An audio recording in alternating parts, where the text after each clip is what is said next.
인사드리겠습니다. 마라나타.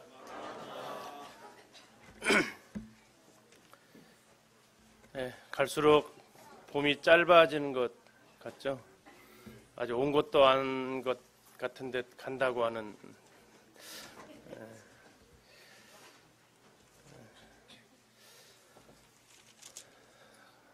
꽃이 아름답습니까? 사람이 아름답습니까? 예?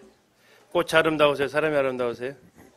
예, 꽃보다 사람이 더 아름답죠. 예, 꽃 구경하는 것보다 옆에 계신 성도님들 얼굴 보는 것이. 근데 옆에 계신 분이 좀 웃어주셔야 꽃보다 좀 더 예쁘겠죠? 한번 웃어봐 주시죠. 옆에 있는 분들 보고. 예, 확실히 꽃보다 아름다우신 것 같습니다. 지난 3월부터 저녁에 기도하시고 또 영혼을 인도하시면서 복음 집회 진행하시라 수고가 많으셨습니다. 가장 우리의 사는 목적이기도 하고 또 교회의 존재 이유이기도 한 영혼들을 하나님께로 인도하는 일에 함께 수고해 주셔서 감사를 드립니다. 그리고 오늘은 아마 그러한 내용들이 우리만 그렇게 한 게 아니고 우리 믿음의 선배들도 그 길을 걸어왔음을 같이 볼 수 있게 되겠습니다. 오늘 제목을 뭘로 지을까 하다가 그리스도인이십니까? 라고 이렇게 제목을 지어봤습니다. 우리 성도님들 그리스도인 들어보셨죠? 누가 그리스도인입니까? 내가 그리스도인입니다. 맞나요? 나는 그리스도인입니까? 성경에는 그리스도인이라는 단어가 몇 번이나 나올까요? 정확하시네요. 딱 3번에 걸쳐서 나옵니다. 성경에 나와 있는 그리스도이라는 단어는 정확히 3번에 나오는데 사도행전에서 2번 나오고 베드로전서에서 1번 나오고 있습니다. 어떤 의미로 나올까요? 존경의 말, 아니면 비웃는 말, 아니면 그냥 한 무리를 가리키는 말. 어떤 말로 그리스도이라는 단어가 신약 성경에서 쓰여졌을까요? 몇 번 얘기를 원하십니까?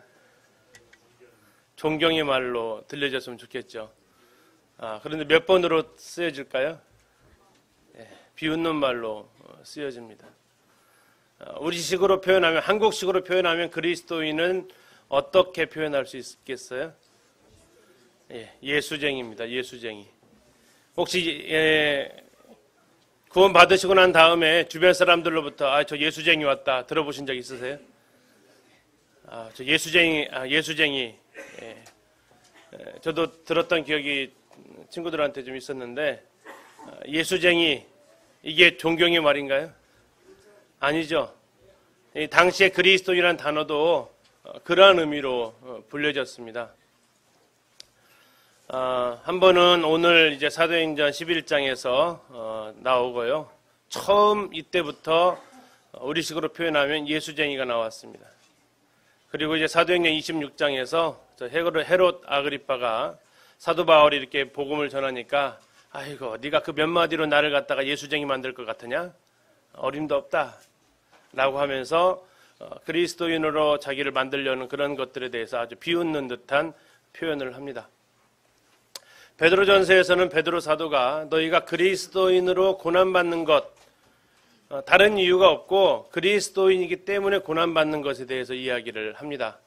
그러니까 다른 사람들이 우리에게 핍박하는 이유가 다른 것이 아니라 너 예수쟁이잖아 라는 그 이유 때문에 우리를 향해서 불이익을 끼치는 그런 상황 가운데서 그런 고난에 대해서 너희들이 이겨내고 감사해야 된다라고 권면을 하고 있습니다. 그리스도인은 과연 누구인가를 오늘 좀 같이 생각해 보려고 합니다. 지난 3월 달에 우리는 11장 1절부터 18절까지 내용을 통해서 베드로가 가이사랴에서 고넬료에게 복음 전했던 그 사건으로 인해서 일어났던 예루살렘 교회의 상황을 같이 보셨습니다.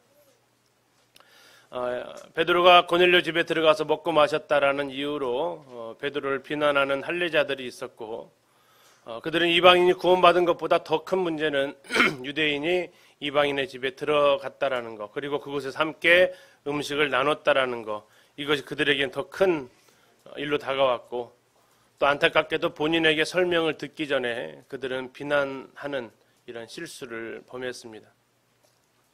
그러나 감사하게도 베드로가 예루살렘 교회에 왔을 때 그 예루살렘 교회는 베드로에게 이 일이 어찌 된 일인지 여기에 대해서 한번 해명을 해보라라고 기회를 제공을 합니다.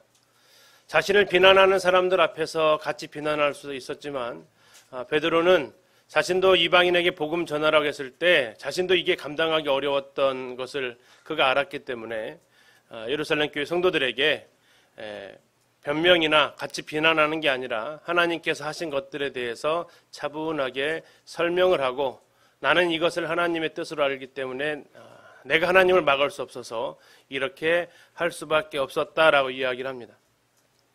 때로 성도들 사이에서 오해가 생기고 또 성도들 사이에서 이러한 이해할 수 없는 일들이 일어났을 때 우리는 그 이야기를 한번 들어봐야 되고 더 나아가서 나는 그 일에 대해서 억양 높이지 말고 감정 높이지 말고 차분하게 이 일에 대해서 이렇게 얘기를 하고 이것이 하나님께로부터 말미암았음을 이야기함을 통해서 이런 것들이 원만하게 해결되는 좋은 모델이 여기에서 나왔습니다.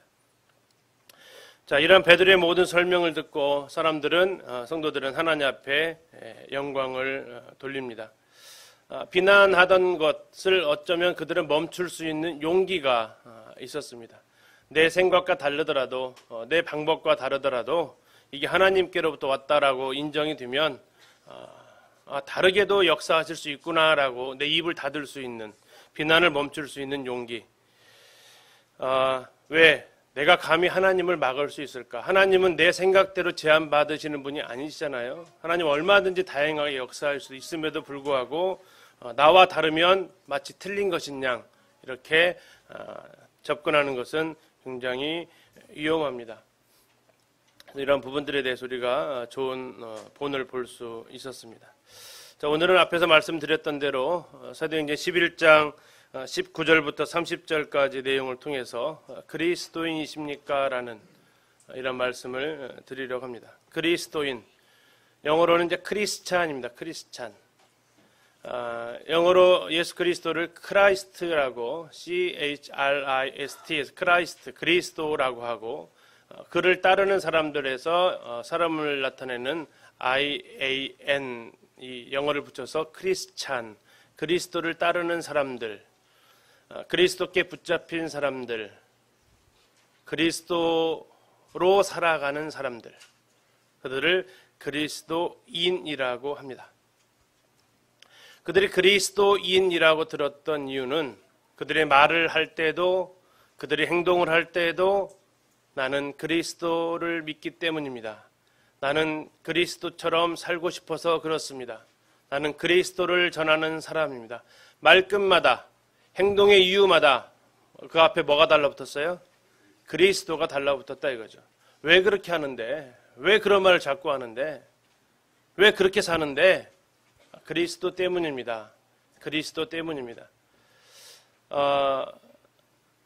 그래서 주변에 있는 사람들이 그들을 봤을 때는 그리스도를 빼면 설명이 안 되는 사람들이었습니다. 그리스도가 빠져나가면 저 사람들은 해석이 안 되는 사람들, 그들을 가리켜서 그들은 그리스도인이라고 불렀습니다. 한편에 저쪽에서 우리를 향해서 비난하는 목소리일 수도 있지만 어쩌면 예수쟁이라는 이야기를 들으셨을 때 기분이 불쾌하셨어요? 그래도 괜찮으셨어요? 예, 저는 친구들이 예수쟁이라고 했을 때 기분이 좋았습니다, 솔직히. 예, 드디어 들어봤구나 하는 듯한.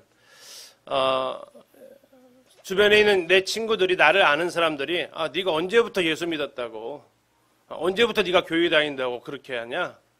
라고 이야기할 수 어쩜 있어야 하죠. 또 직장에서 나를 오랫동안 알아온 사람들이 그래 예수 믿으니까 그렇게 할 수밖에 없겠지 하라고 그렇게 인정할 수 있어야겠죠. 그래야만 진짜 예수쟁이요 진정한 그리스도인이 아닐까 싶습니다. 그들이 비난조로 얘기하든 아니면 나의 정체성을 알고 이야기하든 내가 살아가는 이유는 그리스도요. 내가 이렇게 말하는 이유도 그리스도요. 내 삶의 이유도 역시 그리스도라고 말할 수 있을 그러한 사람이 바로 그리스도인입니다. 그렇다면 나는 그리스도인이십니까? 참 이런 질문에 제가 들어도 답하기가 참 어렵죠. 그러나 우리는 다시 한번 오늘 나는 그리스도인인가? 아니, 조금 더 나아가서 어떻게 그리스도인으로 되어가는가? 처음부터 그들이 그리스도인이라고 불림을 받지 않았는데 도대체 어떻게 그들은 그리스도인으로 불릴 수 있었을까? 이 부분을 조금 더 살펴보도록 하겠습니다. 오늘 본문을 같이 한번 읽도록 하겠습니다. 사도행전을 한번 펴주시고요. 사도행전 11장 19절부터 30절까지 사도행전 11장 19절부터 30절까지 말씀을 같이 이렇게 보시겠습니다. 우리 교독에서 읽도록 하겠습니다. 혹시 좀 안 추우시면 온풍기를 좀 꺼주시면 올라오니까 더운 공기가 위로 싹 올라오네요. 감사합니다.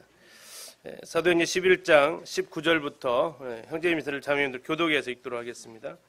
형제님들부터 읽어주시면 감사하겠습니다. 시작.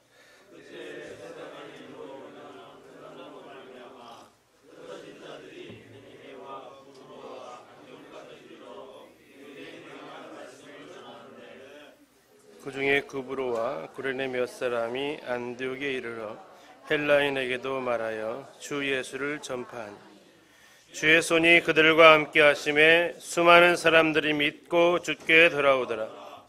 예루살렘 교회가 이 사람들의 소문을 듣고 바나바를 안디옥까지 보내니 그가 이르러 하나님의 은혜를 보고 기뻐하여 모든 사람에게 굳건한 마음으로 주와 함께 머물러 있으라 권하니 바나바는 착한 사람이요 성령과 믿음이 충만한 사람이라. 이에 큰 무리가 주께 더하여지더라. 바나바가 사울을 찾으러 다소에 가서 만남에 안디옥에 데리고 와서 둘이 교회에 1년간 모여 있어 큰 무리를 가르쳤고 제자들이 안디옥에서 비로소 그리스도인이라 일컬음을 받게 되었더라. 그때 선지자들이 예루살렘에서 안디옥에 이르니 그 중에 아가부라 하는 한 사람이 있으나 성령으로 말하되 천하에 큰 흉년이 들리라 하더니 글라우디오 때에 그렇게 되니라. 제자들이 각각 그 힘대로 유대에 사는 형제들에게 부조를 보내기로 작정하고 이를 실행하여 바나바와 사울의 손으로 장로들에게 보리니라. 감사합니다. 그리고 12장 25절 같이 읽겠습니다. 12장 25절 시작. 바나바와 사울이 부조하는 일을 마치고 마가라 하는 요한을 데리고 예루살렘에서 돌아오니라. 11장 30절 그 다음 절은 12장 25절로 이어지면 딱 맞습니다. 30절에서 바나바와 사울이 예루살렘으로 떠났고 12장 25절에서 바나바와 사울이 일을 마치고 마가 요한과 함께 예루살렘에서 다시 안디옥으로 돌아왔다 하고 이야기가 정리가 되고 있습니다. 오늘 보시게 될 19절부터 26절까지 내용을 이렇게 보시면 굉장히 많은 지명이 나옵니다. 다 거기가 거기 같으시죠? 왜? 우리나라 땅이 아니니까. 그런데 거기가 거기 같기 때문에 읽어도 별로 감동이 없어요. 그죠? 근데 예를 들어서 한번 생각을 한번 해보십시오. 야, 내가 너 만나러 익산에서 왔어. 자, 이렇게 하는 거하고, 야, 내가 너 만나러 저기 강릉에서 왔어. 감동이 어떠세요? 똑같으세요? 틀리죠? 왜 틀려요? 강릉과 익산의 거리를 우리는 알고 있으니까 그래요. 그렇죠? 그래서 강릉에서 왔던 그 먼 거리를 온 거죠. 성경에 나와 있는 이 지명도 어디가 나와 있는데 우리가 가본 적도 없고 모르니까 이렇게 별로 이렇게 느낌이 없는데 그래서 이제 지도를 통해서 오늘 지명을 좀 확인을 좀 하고 가려고 합니다. 그 지명만 나오는 것을 그 구절을 좀 모았어요. 그때 스데반의 일로 일어난 환란으로 말미암아 흩어진 자들이 스데반의 일로 인해서 흩어졌던 사람은 그 사건이 여기에 있는 이스라엘 땅입니다. 요만한 것이 이스라엘 땅입니다. 이게 이스라엘 땅이고 그 중에서 예루살렘에서 일어났던 사건이 스데반 박해 사건입니다. 그렇죠? 자, 여기에서 박해를 받으니까 예루살렘에서 박해를 받으니까 어디로 갔다고 이 사람들이요? 여기가 이제 이 베니게 페니키아로 떠나가게 됩니다. 예루살렘에서 여기까지 간 거예요. 몇 킬로나 되어 보이세요? 이따 알려드릴게요. 그 다음에 어디로 갔어요? 구브로로 갔대요. 구브로는 섬입니다. 섬. 사이프러스, 키프로스라는 그 섬으로 갔고요. 또 어디로 갔어요? 안디옥까지 갔대요. 안디옥까지 또 올라갔어요. 그러니까 여기서 박해가 일어나니까 사람들이 쭉 가다가 베니게로 갔고, 이 베니게에서 또 구브로로 간 사람도 있고, 베니게에서 안디옥까지 올라간 사람들도 있었다는 거예요. 또 그 중에 몇몇 사람들은 구브로에서 또 구레네는 아프리카 땅입니다. 이거 아프리카 땅. 구레네에서 어디까지 왔다고요? 안디옥까지 찾아갔다고요. 구브로에서 가는 것은 아까 익산에서 왔다라고 하는 정도로 이 정도 거리라고 생각한다면 어디서 왔어요? 구레네에서 안디옥까지 온 건요. 강릉 이상에서 온 거예요. 굉장히 먼 거리를 찾아왔다는 얘기예요. 뭐 하려고 왔습니까? 주 예수를 전파하러 왔대요. 주 예수를 전파하러. 그래서 이제 그들이 주님의 손이 함께해서 그들이 구원받는 일이 일어나니까 예루살렘 교회, 다시 그 박해가 있었던 이 예루살렘 교회에서 회의를 합니다. 지금 안디옥에서 놀라운 일이 벌어지고 있다. 그러니까 거기에서 우리가 사람을 좀 보내서 알아보자. 누가 갈까? 누가 갔습니까? 바나바가 갔어요. 바나바가. 어디서부터? 예루살렘에서 어디까지요? 여기 안디옥까지 갔어요. 며칠 걸렸을까요? 이따 말씀드릴게요. 굉장히 멀리 갔어요. 옆집 동네 간 것이 아니라고요. 당일날 간 거리도 아닙니다. 자, 안디옥에 가서 바나바가 뭐 했습니까? 여기 가서 알아봤더니 하나님 놀라운 역사가 있는 거예요. 그래가지고 그 성도들을 계속해서 목양을 합니다. 그런데 자기 혼자 목양할 수 있는 영역을 벗어나 버려요. 혼자 안 되겠다 싶어가지고 사람이 필요하다. 그럼 상식적으로 사람이 필요하면 어디에다 요청을 해야 될 것 같으세요? 예루살렘에서 왔으니까 예루살렘에 요청을 해야 되죠. 그죠? 근데 예루살렘에서 요청을 하는 게 아니라 바나바가 뭐 하러 갔냐면 바나바가 사울을 찾으러 갔어요. 예루살렘에 가는 게 아니라 사울을 찾으러 갔어요. 어디로 갔어요? 다소로 갔대요. 안디옥에서 다소가 여기에 있어요. 아, 가까워서 갔을까요? 왜 갔을까요?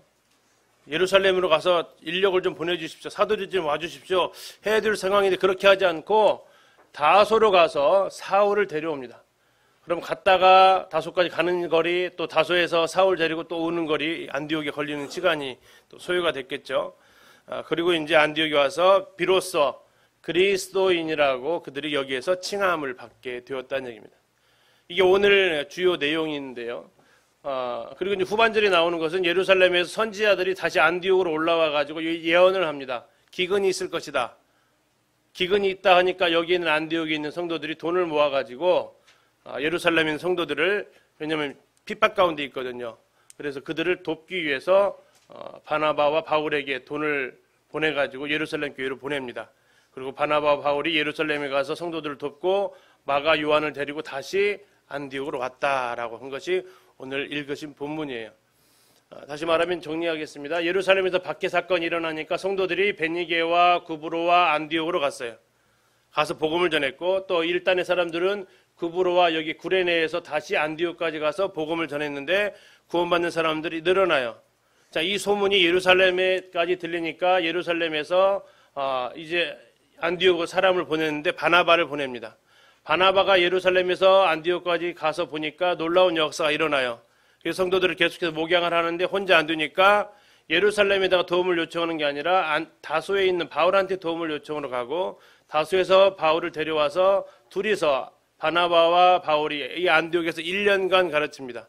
그랬더니 그들이 거기서부터 비로소 그리스도인이라는 칭함을 받게 되고, 그 와중에 예루살렘에서 올라온 선지자들이 안디옥에 왔는데 기근이 될 것을 예언하니까 이 안디옥에 있는 성도들이 돈을 모아서, 헌금을 모아서 예루살렘 성도들을 돕고 다시 바울과 바나바가 돌아왔다라고 오늘 이야기를 합니다. 자, 그들이 이제 전한 게 뭐냐면 20절에서 주 예수를 전파했다라고 얘기합니다. 주 예수를 전파했다. 자, 이게 지금 당시 초대교회 때 성도들이 그 암호로 썼던 겁니다. 여기 있는 이 글자를 읽어보면 익투스라고 읽습니다. 익투스. 익투스는 물고기라는 이름인데요. 익투스. 익투스는 뭐냐면 예수 그리스도는 구원자, 나의 주시다라는 의미입니다. 주 예수를 전했어요. 주 예수. 예수가 주다라는 의미였습니다. 예수님은 곧 나의 주인이시다, 나의 왕이시다, 나의 구원자이시다라는 것을 전했습니다. 굉장히 심플하게 전했어요. 자, 이런 일들이 이제 있었던 지역을 같이 이렇게 가보려고 합니다. 먼저 오늘 그 모든 사건의 중심지가 되는 것이 이쪽 안디옥입니다. 안디옥, 수리아 안디옥이라고 부르는데요. 이 색깔이 지금 터키 땅입니다. 굉장히 크죠.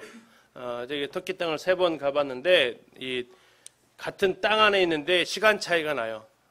시차가 발생해요. 그래서 이 우리나라가 뭐 이렇게 강릉 갔다고 똑같은 5시, 아고 여기 해졌나? 여긴 해가 아직 떠 있는데 이러지는 않잖아요. 근데 터키 갔더니 여기 갔는데 해가 졌더라고요. 근데 여기는 아직 해가 있어요. 이 정도로 땅이 굉장히 넓은 땅이 터키 땅인데 터키 땅 쪽에서 이 위치 굉장히 한쪽 가에 있는 땅, 여기가 수리아 안디옥입니다. 수리아 안디옥, 자, 어떻게 생긴 도시인지 영상으로 잠시 좀 보도록 하겠습니다.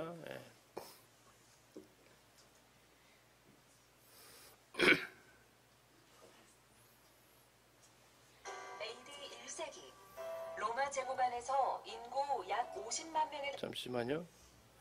사운드가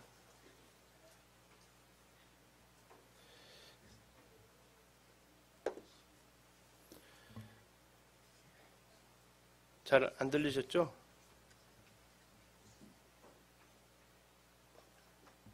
그쪽으로 안 나오네요. 제가 마이크를 대드리겠습니다. AD 1세기 로마 제국 안에서 인구 약 50만 명에 달하는 큰 도시였던 안디옥. 처음으로 기독교인이 그리스도인이라는 이름으로 불렸던 곳이 바로 안디옥인데요. 스데반의 선교 이후 많은 기독교인들이 이곳 안디옥으로 피신하여 교회를 이뤘습니다. 핍박 속에서도 신앙을 지켜온 믿음의 대선배들의 마음을 느낄 수 있는 곳. 눈으로 보고 직접 걸어보는 성경여행 성지가 좋다. 오늘은 수리아 안디옥으로 여러분을 안내합니다. 이 터키, 이 시리아 변방 이 안디옥에 오게 되면 요즘 이제 핫타이라고도 부르게 되는데 바로 이 강이 문명의 시작입니다.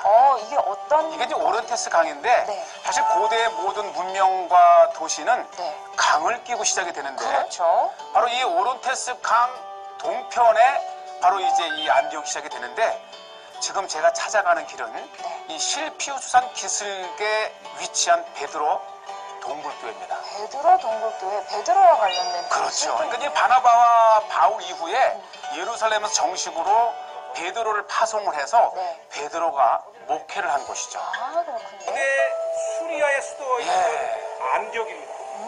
특히 중요한 것은 이 스테반의 예루살렘에서 순교당하면서 초대교회가 핍박을 당할 때에 수많은 그리스도인들이 바로 이곳 안디옥에 와서 몰래 예배를 드립니다. 이제 원래는 암굴이라 그래요. 암굴, 그러니까 예. 바위를 깎아서 그 안에 동굴을 만든 거죠? 그렇죠. 네. 또 이제 자연적으로 이 굴을 활용을 해서 예배를 드리던 곳인데 네. 지금의 이 모습은 이제 십자군 시대 때 지금부터 한 8, 900년 전에 십자군이 와서 이 교회의 모습으로 바꾸어 놓았지만 네. 우리가 이제 안쪽으로 들어가게 되면 이 오리지널 동굴의 모습을 볼 수가 있고요. 네. 예, 바로 이곳이 이 최초의 크리스찬 기독교인이라고 불리기 시작한 곳이요. 네. 바로 이곳이 이제 바울과 바나바를 첫 파송한 곳이요. 그렇죠. 네. 예루살렘을 떠난 기독교인들이 최초의 교회 공동체를 세우고 네. 이곳에서 바울과 바나바를 파송하고 네, 바로 현장이에요. 또 이곳에서 구제금을 모아 예루살렘 교회를 모았다는 최초의 안디옥 교회라는 것 생각하니 말로 표현할 수 없는 감회가 있습니다. 그러니까 한때는 이 안디옥에 50만의 인구가 살았고 네. 그 중에 7분의 1이 이 유대인이었다고 합니다. 그래요. 그러니까, 비율이 꽤 됐네요. 그러니까 이 헬라인과 유대인을 상대로 복음을 전했고 굉장히 비옥해요. 또 당시에 뭐 이 로마와 알렉산드리아에 이은 3대 도시 중에 하나일 정도로 부유한 도시였고 네. 그래서 조금 전에도 이 신약 성경에도 나와 이 사도행전에도 나와 있듯이 예루살렘이 이제 어려움에 처했을 때에 구제금을 안쪽을 보면 아직도 오리지널 그 동굴을 활용한 그런 교회의 원래의 모습들을 이렇게 보실 수가 있고요. 사실 이 모자이크를 통해서 이미 이 교회는 비잔치 시대 때부터 그러네요. 예, 이 교회의 형태가 갖추었고 바닥에서 흔적. 이 안디옥의 이 기독교인들이 이곳에서 핍박 속에서도 그러니까요. 기도하고 예배하고 함께 공동체를 이루었다는 곳인데 바로 이 뒤쪽에 난 동굴 이게 이제 굴입니다. 이게 그러니까 이 로마가 안쪽에 덮칠 때는 저 굴을 피해서 피난도 하고 통로가 따로 연결되어 네, 있어서. 바로 이것이 이제 그 뒷산의 실피우스산인데 이 동굴이 총 4km에 해당하는 거미줄과 같은 네. 그런 굴을 만들어 놓고 이 터널을 통해서 도망도 가고 계속해서 신앙을 이어오는 이어가기. 그런 현장입니다. 일종의 카타콤 같은 그런 맞아요. 느낌이 드네요. 예, 바로 이런 것이죠.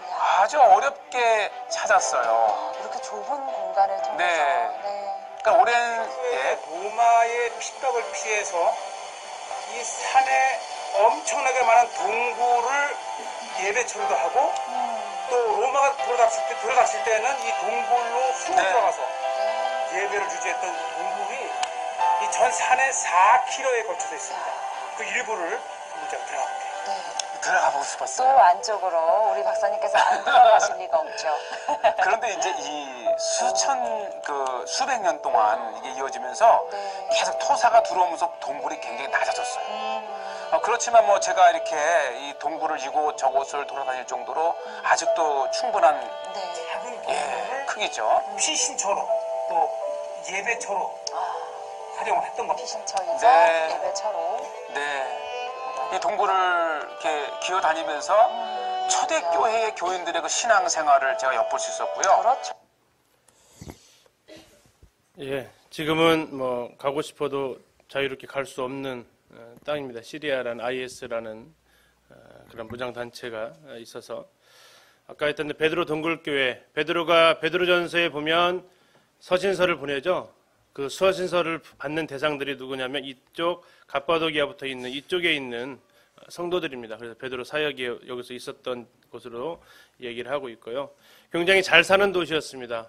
우리 당시 로마 제국의 3대 도시 가운데 세 번째 크기의 도시였으니까요. 인구 50만의 도시였고 상업의 중심지였고 헬레니즘이라고 우리 학생들 배웠을 텐데 동양과 서양의 문화가 융합된 것이 그 문화인데 그 문화의 교착점이 여기였기 때문에 여기는 굉장히 잘 사는 도시였습니다. 화려했던 도시고요. 온갖 문화가 다 집합되어 있던 도시입니다. 또 그리스 로마 신화에 나오는 대표적인 신이라고 하는 아폴론, 그리고 그가 사랑했던 여인 다프네, 그 신전이 있어가지고 굉장히 또 우상들이 활발했던 지역이 또 이곳입니다.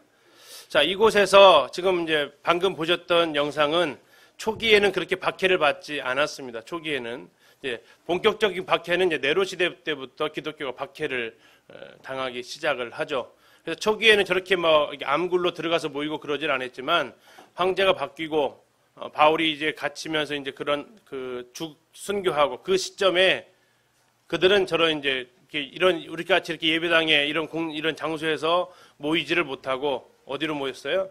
굴 속으로 찾아 들어갈 수밖에 없었습니다. 왜냐하면 이제 인정이 되는 게 아니라 박해를 당하는 거였어요. 그래서 아까 말씀드린 대로 그리스도인으로 당하는 고난, 베드로가 베드로전서에서 말하고 있는 그 단어가 아까 지금 방금 보셨던 그 굴로 피신하면서 살아야만 했던 그때 당시의 삶을 보여주고 있습니다. 지금 이제 오늘 보게 될 사도행전 11장의 모습은 그런 어려운 상황은 아니지만 이것이 불과 얼마 가지 않아서 그들은 아까 그런 굴로 찾아다니면서 신앙생활을 해야 했던 우리 믿음의 선배들이 있는 곳입니다.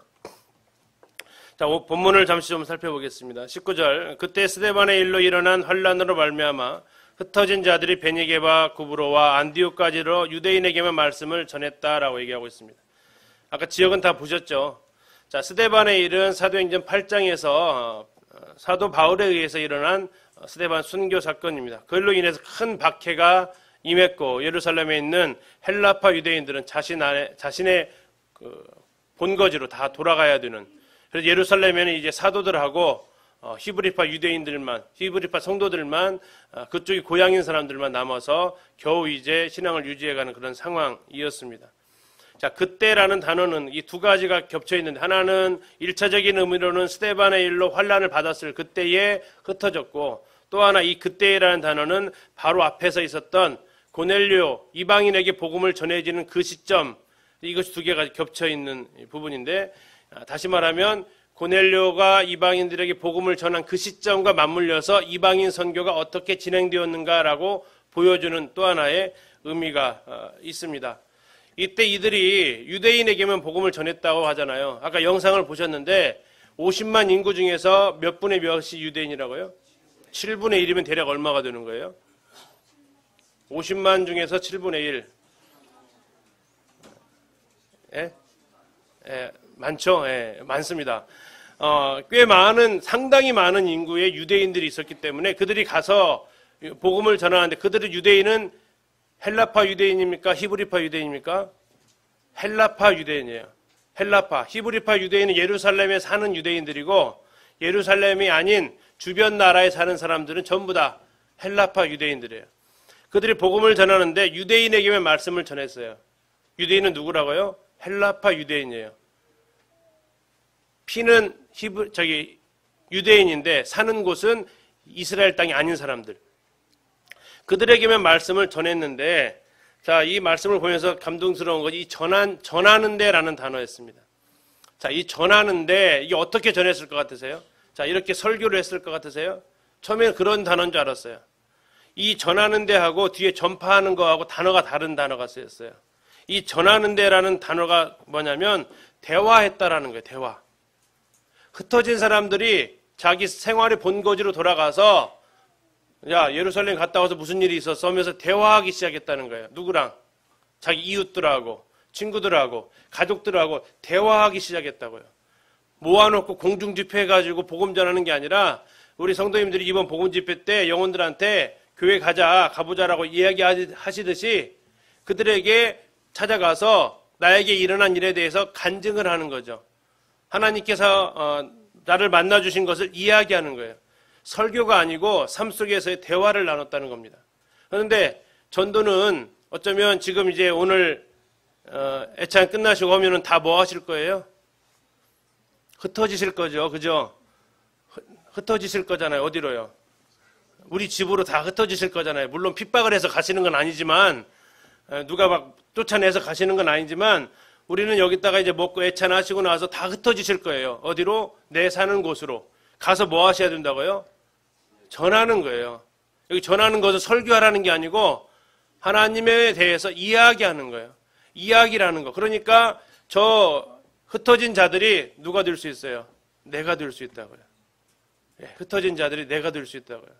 이번에 이렇게 흩어지신 분들이 이렇게 복음을 전해서 많은 영혼들이 60분 넘는 분들이 오셨잖아요. 뭐 어느 분은 10명 가까운 분을 인도하시기도 하고, 이렇게 흩어져가지고, 각자 흩어져가지고 내가 유창하게 설교하거나 성경을 펴서 이야기하지 않더라도 뭐 한 겁니까? 대화한 거예요. 그랬더니 20절에서 이제 나오는데, 가기 전에 거리를 잠시 확인 한번 할게요. 자, 예루살렘에서 박해가 있었습니다. 스데반 박해가 여기 있었고요. 자, 이것으로 인해서 이쪽이 페니키아입니다. 페니키아. 지금의 레바논 땅이 되겠습니다. 레바논 땅. 레바논 땅까지 쭉 가면서 가는데 약 300km 정도 간 거예요. 여기서 서울까지가 약 200km입니다. 그러니까 그 이상까지 올라간 거예요. 자, 올라가다 보면 큰 도시가 3개가 나와요. 자, 여기가 이제 악고라는 도시입니다. 갈멜산이 있는 지역인데, 악고, 성경에는 돌레마이로 나와 있습니다. 자, 여기에도 복음을 전했고, 조금 더 올라가면 두로라는 땅이 있습니다. 두로. 예수님이 두로와 시돈으로 돌아다니셨잖아요. 두로라는 땅도 있고요. 그 다음에 시돈 땅도 있어요. 이렇게 쭉 복음을 전했는데, 이들이 복음을 전했고 여기에 교회가 개척됐어요. 이걸 어떻게 할 수 있냐면, 나중에 사도 바울이 3차 전도 여행을 타고 이쪽으로 쭉 오면서 교회를 순례를 해요. 이때 흩어진 사람들이 안디옥에만 교회가 생긴 게 아니고 이쪽이 전부 교회가 다 생겼다라는 얘기예요. 그런데 사건의 중심지는 어디에 초점을 맞췄어요? 안디옥에다만 초점을 맞춘 거지 안디옥에만 교회가 있었다는 게 아닙니다. 자, 이렇게 올라가면서 페니키아로 가고, 자, 그 다음에 이제 그 사람 또 어디로도 갑니까? 페니키아에서 사이프러스, 키프로스 구브로 섬으로도 갑니다. 약 170km 정도 직선 항로가 그렇습니다. 비행기 타면 40분이라고 하는데 어디에서 배를 타냐에 따라 좀 다를 수는 있습니다. 꽤 먼 거리를 배 타고 갑니다.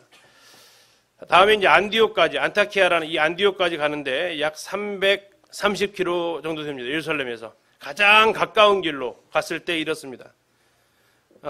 거기가 어디서 간 거냐면 330km가 레바논에서 갔을 때 그렇습니다. 그러니까 이스라엘에서 갈 때 한 700km 정도 돼요. 며칠 걸렸을까요? 700km면요. 걸어서. 하루 이동 보통 30km 정도, 많이 가면 30km 가요. 그럼 700km 갔으면 거의 한 달 꼬박 걸리는 거예요. 뭐 어떻게 매일 30km씩 걸을 수 있겠습니까? 꼬박 한 달을 걸려서 갈 수 있는 길을 바나바가 갔다는 얘기예요. 이 먼 거리를 이렇게 가게 됩니다. 자, 그 중에 구브로와 구레네 몇 사람이 안디옥에 이르릅니다. 자, 아까 했던 것은 예루살렘 밖에 때문에 갔던 사람은 삶 속에서 말을 전했던 사람들이에요. 이번에 구브로와 구레네 몇 사람이 안디옥에 이르렀습니다. 이 사람은 핍박당해서 간 사람이 아니에요. 그죠? 이 사람들은 복음 전하러 간 사람이에요. 근데 어디로 갔어요? 안디옥으로 갔어요. 그 옆에 있는 섬에서, 저 아프리카 땅에서.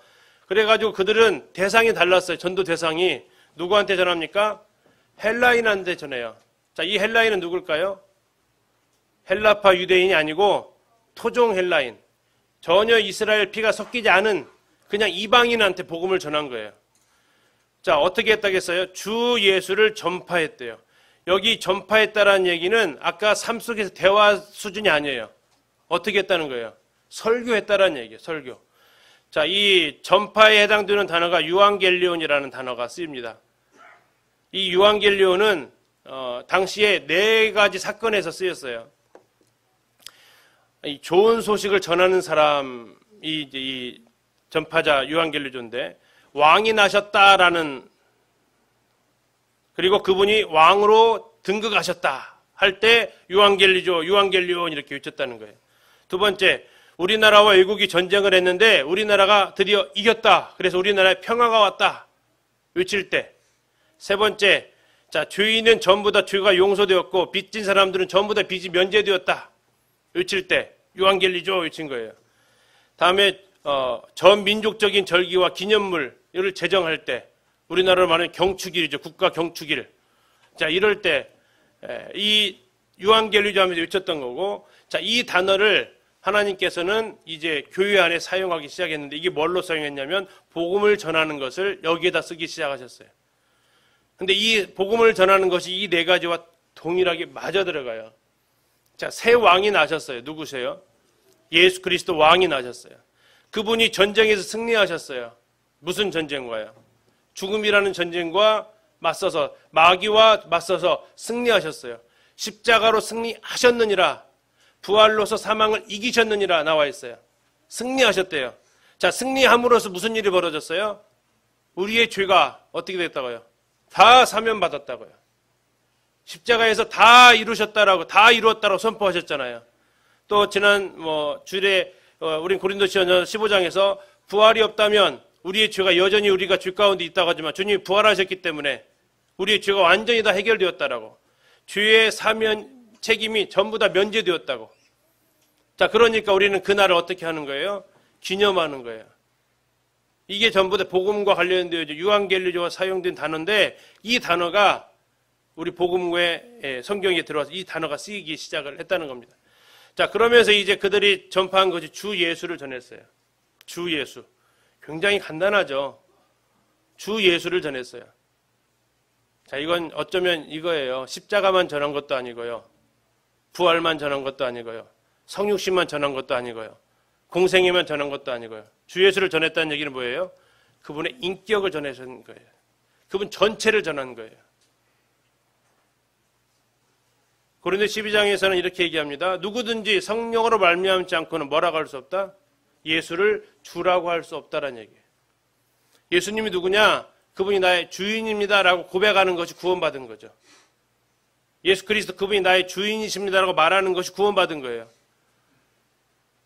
죄 용서 받은 것은 그것 한 부분이에요. 정말 중요한 것은 하나님과 내가 인격적으로 관계가 형성이 되어지는 것이 정말 구원받은 거예요. 자, 그러면서 이제 이렇게 전파를 하니까 주 예수를 전파하니까 어떤 일이 벌어집니까? 주의 손이 그들과 함께 하세요. 주의 손, 주의 능력이 함께 하는데 주의 손이 함께 했다는 얘기는 주님의 뜻이라는 얘기예요. 우리가 전파하는 것은 주 예수를 전파하셔야 돼요. 주 예수. 그분의 창조주 하나님이셨던 그분이 인간으로 오셨고 인간으로 오셔서 모든 사람들의 아픈 것을 다 치료하셨고 마침내 십자가에서 우리의 모든 죄악을 담당해서 죽으셨고 사흘 만에 우리를 늘 올감했던 사망의 권세를 부활로 승리하셨고 그리고 모든 사람이 보는 가운데에서 하늘로 올리우셨고 하늘로 올리우신 그분은 다시 우리를 데리러 내려오실 분. 그분은 모든 심판의 권세를 가지신 주 예수 그리스도 그분을 전하는 거예요. 그분이 전인격을 전하는 겁니다.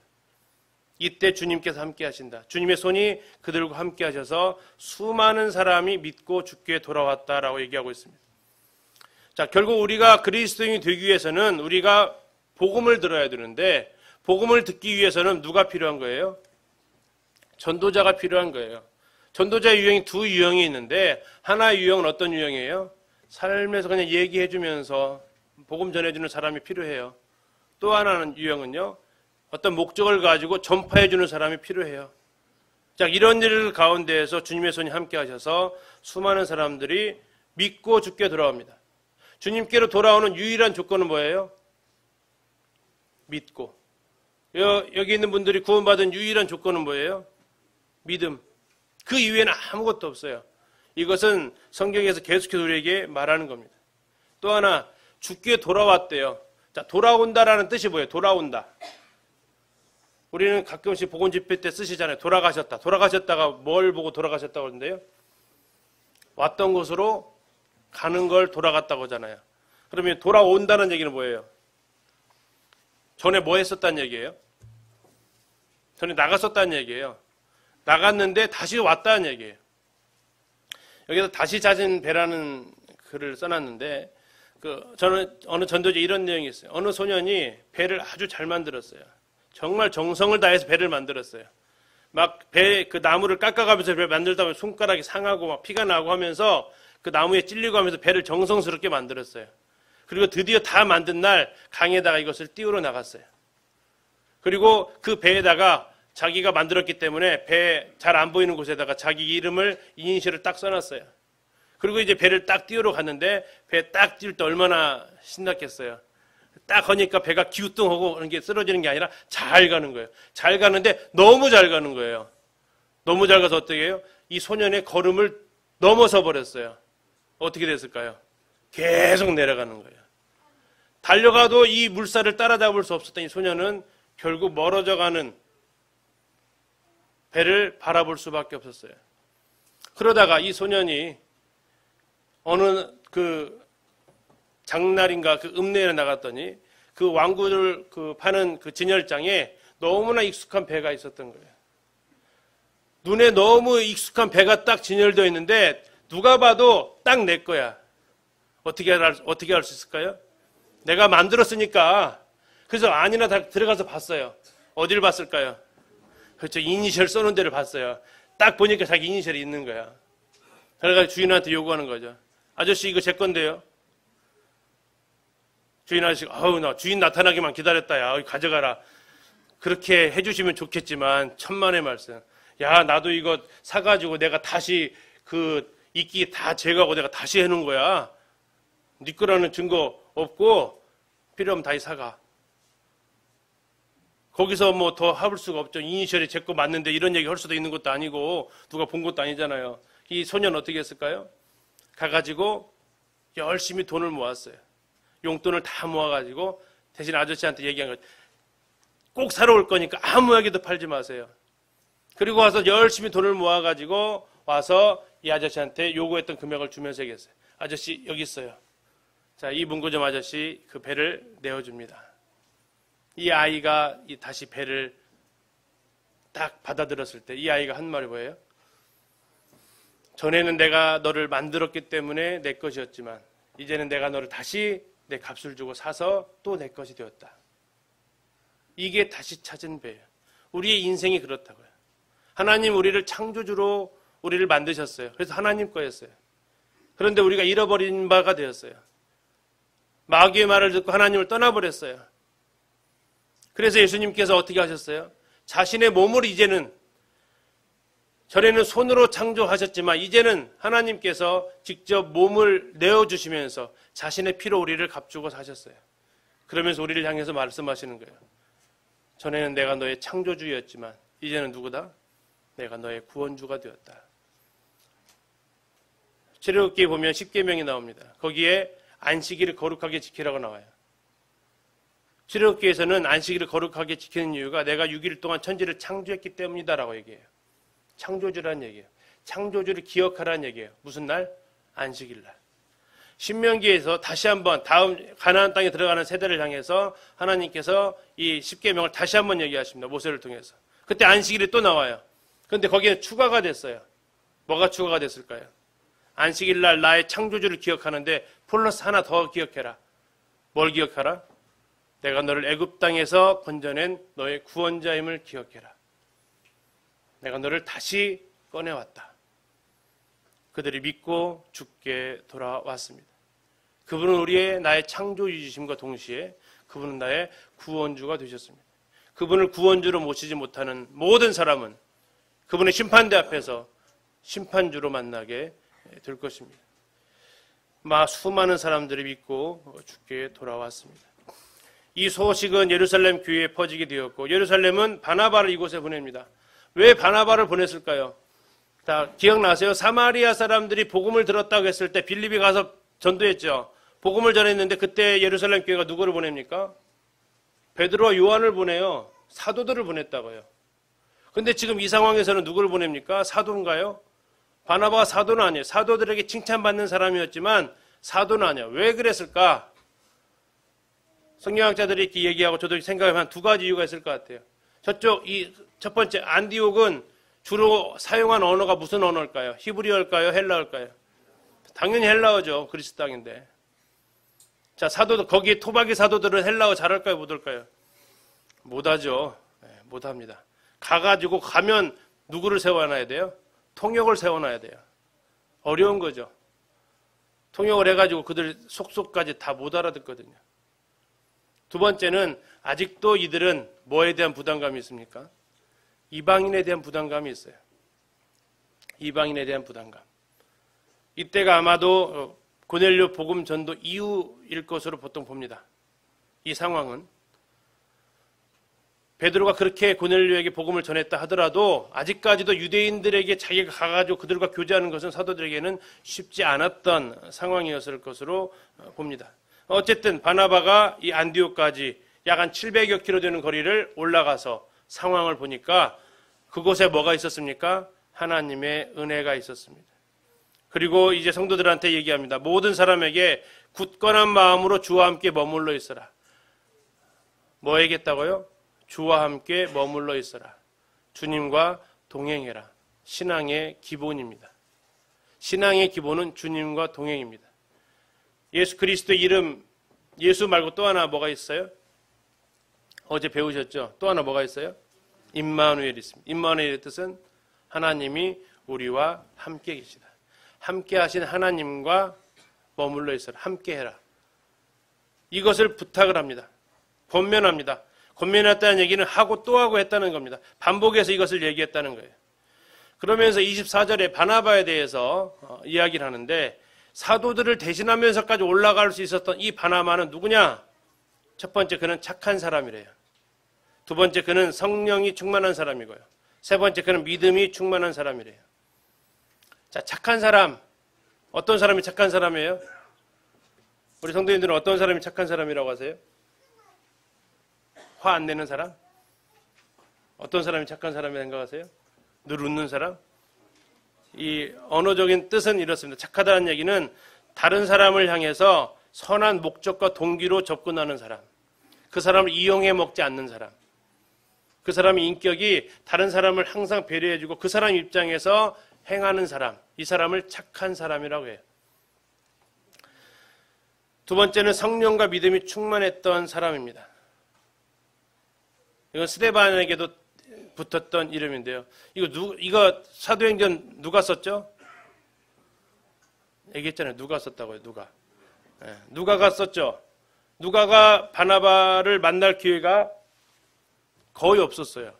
성경상으로 봤을 때 누가가 바나바를 만날 상황은 거의 없었어요. 근데 누가는 어떻게 이걸 알았을까요? 누구한테 이 사실을 정보를 들었을까요?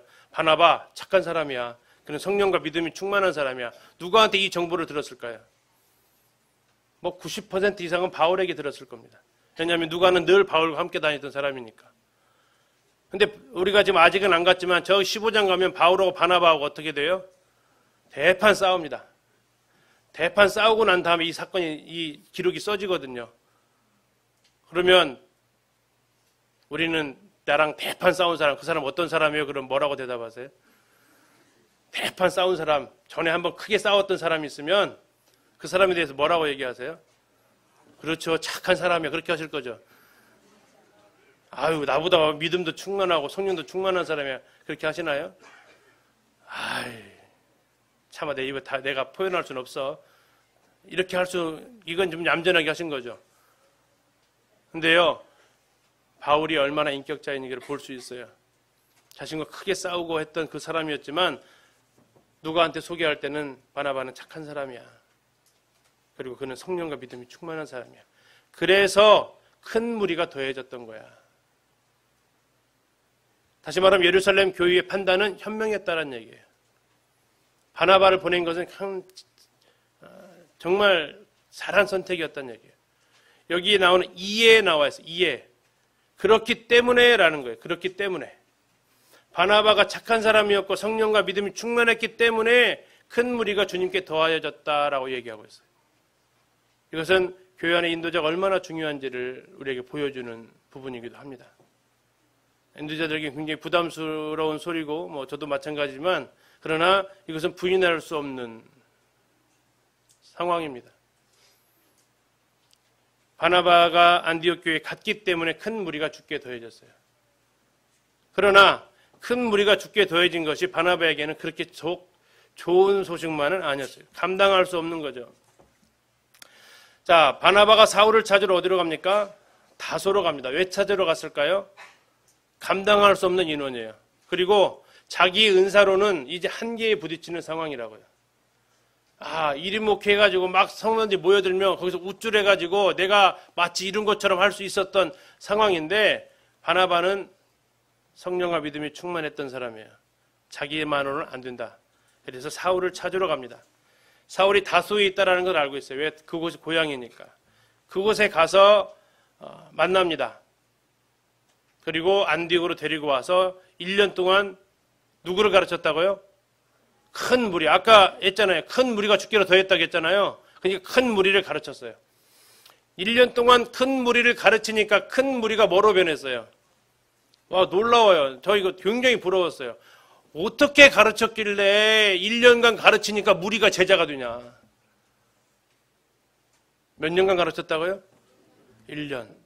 구원받은 지 얼마 되셨어요? 많이. 그죠? 그러면 나는 지금 무리예요, 제자예요? 이렇게 묻는 것은 큰 무리를 따르는 것 같은데. 1년 가르쳤는데, 보니까 둘이서 1년간 모여 있어서 가르쳤대요. 근데 무리가 바뀌었어요. 뭘로요? 제자들로 바뀌었어요. 제자들이 주변 사람들한테는 뭐로 불렸던 사람이라고요? 그리스도인이라고요. 그리스도께는 제자로 불리는 사람들이 주변 사람들한테는 예수쟁이로 불렸다고요. 정말 살아계시면 비법을 좀 물어보러 가고 싶어요. 1년 만에 어떻게 이게 가능합니까? 근데 주님이 그러시더라고요. 바나바가 착한 사람이야. 바나바가 성령과 믿음이 충만했어. 그게 비결이야. 그리고 그는 그 일을 혼자 하지 않았어. 착하고 성령과 믿음이 충만하면 혼자 할 만하잖아요. 누가 거기에 대해 다른 사람 더 요구하겠어요. 그러나 그는 혼자 하지 않았어. 그는 사울을 찾으러 갔고 사울에게 그가 은사가 있는 걸 알았기 때문에 사울이 그대로 와서 가르치라고 했어. 교회 일은 절대 독불장군 혼자 할 수 없습니다. 동역이 굉장히 필요하죠. 나는 그리스도인으로 불려집니까? 이것은 비웃음의 단어였다고요. 저 예수쟁이들. 말만 하면 다 예수야. 그렇게 불려지고 있냐고요. 큰 무리는 그렇게 호칭을 받을 수 없어요. 내가 제자로 삶을 살아갈 때 이 호칭이 따라올 수 있어요. 하나 더. 우리 성도님들 가르침 받는 거 좋아하세요? 아까 이제 저희들 입장에서 말씀드렸어요. 어떻게 가르쳤길래 1년 만에 제자가 됐나? 하나 더. 성도님들 가르침 받기 좋아하세요? 네. 솔직히 해주셔서 감사합니다. 왜 내가 안 될까? 성도님들 복음 집회 때 영혼들 복음 말씀 들었는데 구원 안 받으니까 당연해요? 이상해요? 에? 그렇게 쉽게 전화하고 그렇게 하는데도 구원 안 받는 것이 이상해요? 당연해요? 이상해요 하면 뭐 뒷말이 좀 걱정되시죠? 제가 다 했던 말이 그거예요. 그게 이상하냐? 그럼 너는 여태까지 말씀 몇 번 들었냐? 너는 설교 몇 번 들었냐? 너는 성경 몇 번 읽었냐? 근데 왜 아직도 그 모양이냐? 우리 성도님들 설교 몇 번 들으셨어요? 셀 수 없이 들었잖아요. 근데 그것이 왜 들었냐 이거죠. 가르침 받으려고요? 가르침 받으려고 들은 것은 뭐예요? 내가 삶을 변화시키겠다는 마음으로 듣는 게 가르침 받는 거예요. 그런 마음으로 듣지 않으면 안 되지만 그러한 마음으로 가르침 받으면 얼마면 된다고요? 1년이면 돼요. 근데 우리는 어쩌면 1년이면 되는 이 기간을 너무 많이 돌아온 건 아닐까? 왜? 내 마음에 가르침 받는 걸 거부하고 있어요. 내 마음에 가르침 받는 걸 별로 원하지 않고 있어요. 내 방식으로 살아가는 것을 내가 원하고 있지, 내 삶에다가 누가 자꾸 터치하는 거, 아무리 성경이라지만 나는 원하지 않아. 이 마음이 있으면 1년 아니라 10년, 50년 있어도 나는 여전히 큰 무리예요. 그러나 내가 마음에 가르침 받기를 사모하고 주님 저를 변화시켜달라고 내가 기도하면 1년이면 돼요. 우리가 양육부를 거의 2년 가까이 하지만 1년이면 그 달라진 모습들이 보여요. 1년이면 되더라고요. 그러나 내 마음이 가르침 받기를 싫어해요. 누군데 날 가르쳐?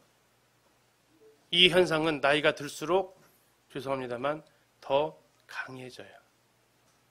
그래서 주님은 얘기하세요. 어린아이와 같지 않으면 내 마음이 정말 완고해지지 않기를, 하나님의 가르침 앞에 우리가 설 수 있기를, 그래서 우리도 그리스도인으로 불려질 수 있기를 소원합니다. 그리스도인으로 불려진다는 것은 뭐냐면요, 불이익이에요. 불이익. 한마디로 말하면 사회적으로 로마가 당시에는 유대교가 거의 인정 다 받고 있었어요. 근데 새로운 그룹이 형성됐다는 얘기는 로마가 유대인은 보호해주지만 기독교인은 보호해주지 않는다는 얘기예요. 이건 사실대로 역사로 증명이 됐어요. 로마 대화재 때 이 화재의 책임을 누구에게 돌릴 것인가? 당시 유대인에게 이걸 돌리려고 했어요. 근데 부담스러웠어요. 그래서 신생 집단인 누구에게? 그리스도인들에게 이 화재의 책임을 돌려요. 네, 사회적으로 보호받지 못한다는 얘기예요. 종교적으로도 마찬가지예요.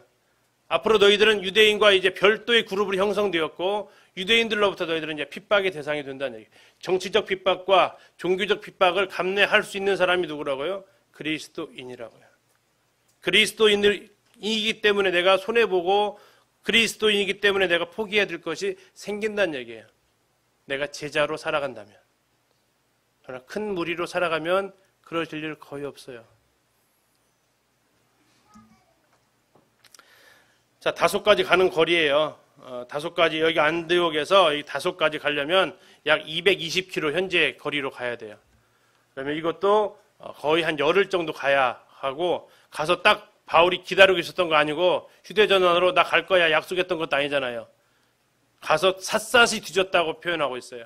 그래서 만나서 다시 데리고 와서 그들이 이렇게 동역을 합니다. 지금 이 가장 높은 데는 2000m를 넘어야 되지만 가장 낮은 산맥으로 가면 709m의 산을 넘어가야 되는 이런 험준한 곳을 바나바는 갑니다.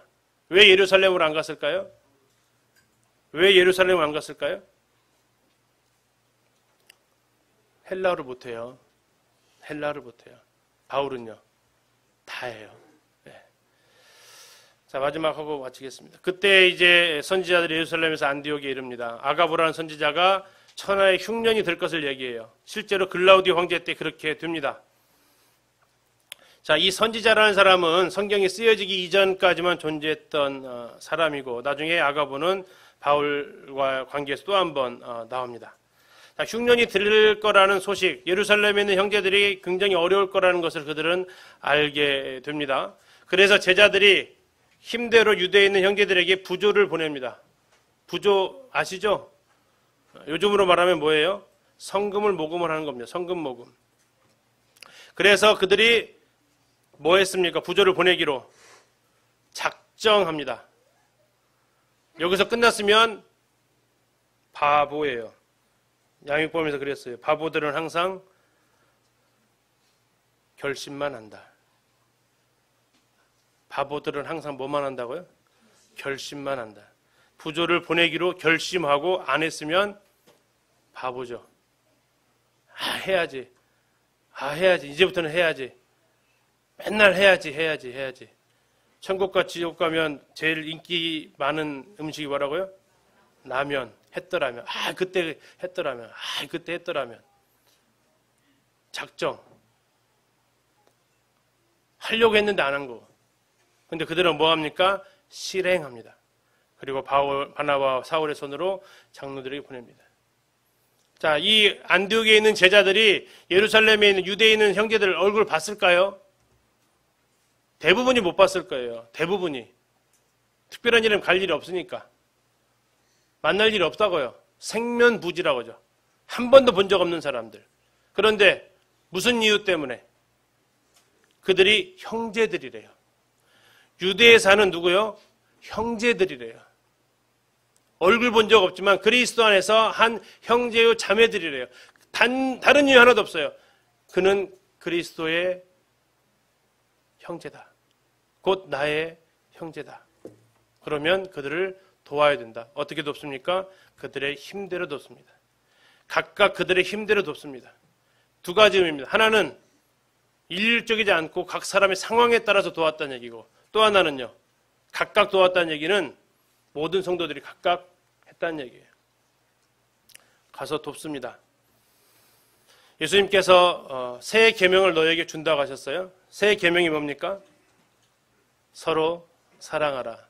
내가 너희를 사랑한 것 같이 너희도 서로 사랑하라.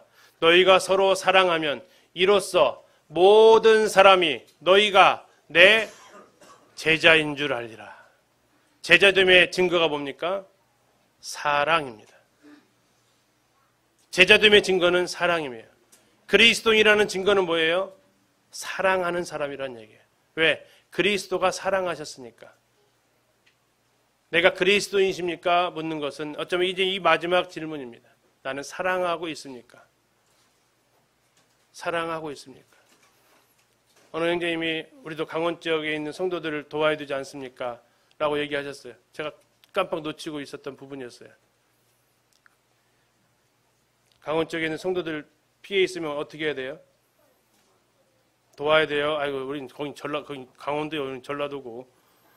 어떻게 해야 돼요? 도와야죠. 그래서 알아봤어요, 강원 지역에. 물어봤더니요, 너무 감사하게 교회와 성도들은 전혀 피해가 없대요. 그래서 한시름 났어요. 그러면 외국에서 어려우면요, 도와야죠. 돕고 있잖아요. 잘하시는 거예요. 우리가 잘하고 있는 거예요.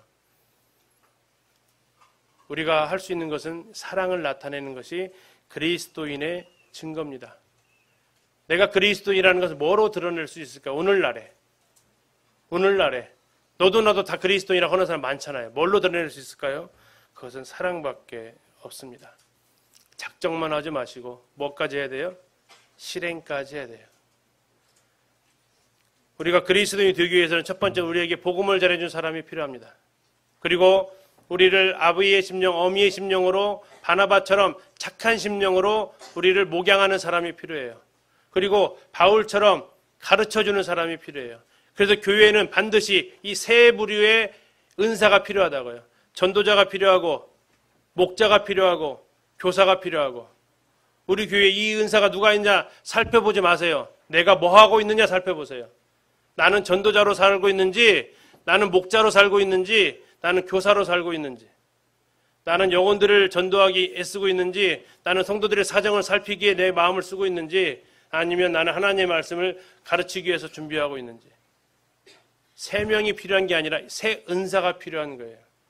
여기 있는 성도님들이 그 세 가지 중에 한 가지는 감당을 하셔야 기린노 성도들은 그리스도인이다라고 주변 사람으로부터 일컬음을 받게 될 것이라고 생각합니다. 시간이 늦어서 기도하시고 오늘 마치도록 하겠습니다. 기도하시겠습니다.